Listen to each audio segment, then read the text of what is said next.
Hi, ഇന്ന് നമ്മളോടൊപ്പം ചേരുന്നത് ന്യൂസിലൻഡ് വെരിഫിക്കേഷൻസ് എല്ലാം സക്സസ്ഫുള്ളി കംപ്ലീറ്റ് ചെയ്ത് വിസ അപ്രൂവ് ആയി നിൽക്കുന്ന മിസ് വിദ്യ വിജയനാണ്. നമുക്ക് വിദ്യയുടെ എക്സ്പീരിയൻസസ് ഒന്ന് ചോദിച്ചു നോക്കാം.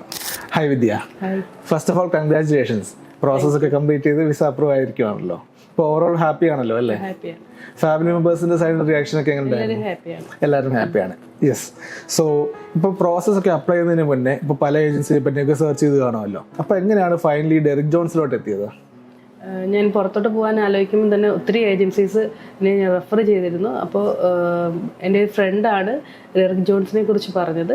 പുള്ളിക്കാരി ഇവിടെ പ്രോസസ്സിങ് ചെയ്ത് ഇപ്പം ന്യൂസിലൻഡിൽ വർക്ക് ചെയ്യാണ്. So okay, fine.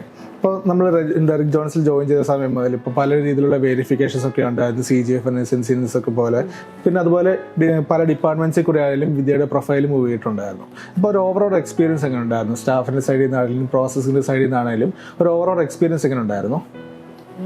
From the first time itself എല്ലാ സ്റ്റാഫും, അതായത് ഓരോ ഡിപ്പാർട്ട്മെന്റ് ആയിരുന്നു ഓരോ ഇത് ഡീൽ ചെയ്തുകൊണ്ടിരുന്നത്. അതിൽ ഓരോരുത്തരും ഞാനായിട്ട് കോൺടാക്ട് ചെയ്യുന്ന ഓരോരുത്തരും നല്ല ഹെൽപ്ഫുൾ ആയിരുന്നു. ഇപ്പോൾ എന്ത് ഡൗട്ട് വന്നാലും അന്നേരം തന്നെ അത് ക്ലിയർ ചെയ്തു തരും. Thankful for that. Okay. So അതുപോലെ ഇപ്പോൾ ഇനി ഇൻ ഫ്യൂച്ചർ ന്യൂസിലൻഡിലോട്ട് ട്രാവൽ ചെയ്യുന്ന മൈഗ്രേറ്റ് ചെയ്യാനൊക്കെ പ്ലാൻ ചെയ്ത നേഴ്സസിന് നമ്മുടെ ഏജൻസി സജസ്റ്റ് ചെയ്യുമോ? തീർച്ചയായിട്ടും. ഡെറിക് ജോൺസിലെ ഓരോ സ്റ്റാഫും നല്ല ഹെൽപ്ഫുൾ ആയിരുന്നു. എന്ത് ഡൗട്ട്സ് വന്നാലും അപ്പോൾ തന്നെ ക്ലിയർ ചെയ്യുകയും ചെയ്യും. So I will suggest. Okay, Vidya. So, thank you. Congratulations for your visa approval as well, and all the very best for your bright future. Thank you. Thank you.